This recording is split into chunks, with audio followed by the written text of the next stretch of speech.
Hello everybody, it is me and Olive. We are here today to broadcast the Bible. Oh my gosh, I can feel a piece of fur on my face. Look at all this, you can see it in the air. I can feel it, like...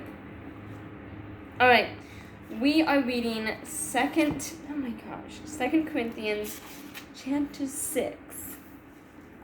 Let's begin. We then, as workers together with him, beseech you also that ye receive not the grace of God in vain. For he saith, I have heard thee in a time accepted, and in the day of salvation have I succoured thee. Behold, now is the accepted time. Behold, now is the day of salvation. Sorry. Felt that coming up.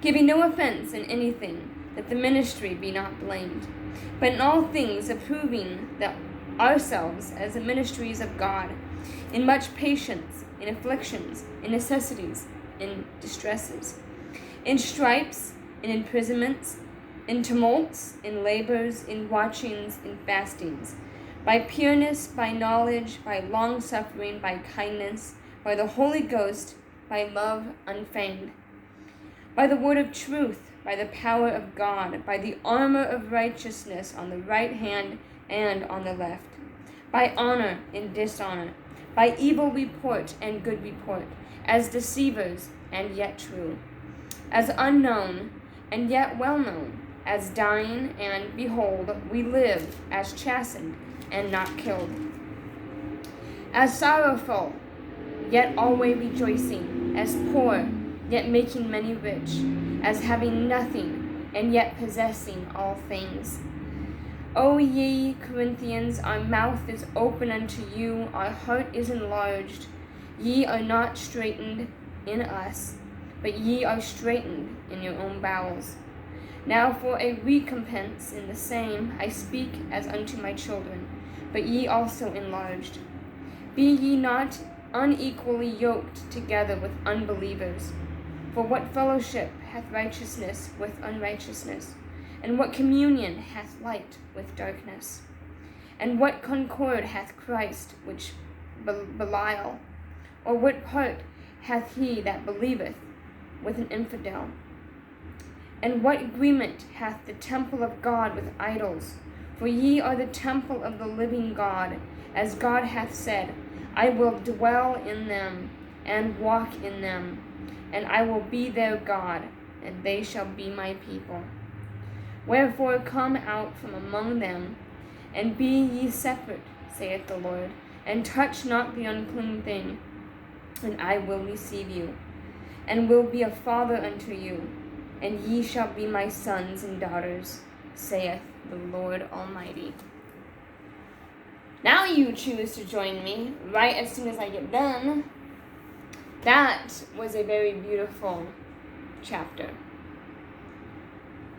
I mean, how many of us really intertwine ourselves with the non-believers? I mean, this is not saying that you shouldn't work in a work environment if your, next door cubicle is a non-Christian. That's not what they're saying. They're talking about, especially what I was taught in marriage. I mean,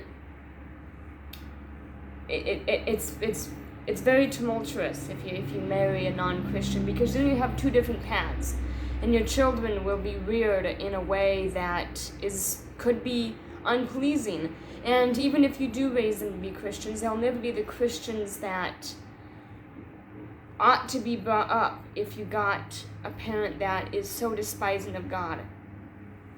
Another one is, there's a fine line between being of the world and be of the world. I think I'm saying that right. Saying, for example, getting a prostitute to turn to God does not mean you should become a prostitute to win them over.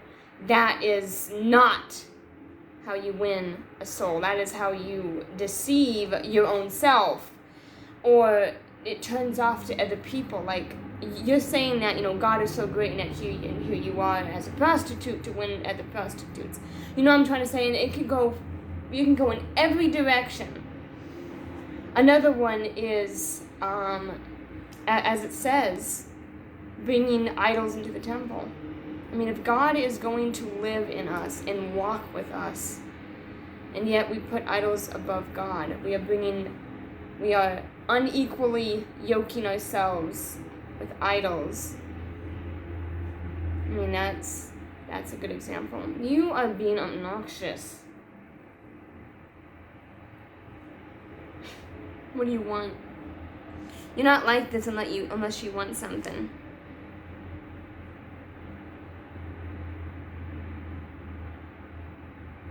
Oh, got a phone call.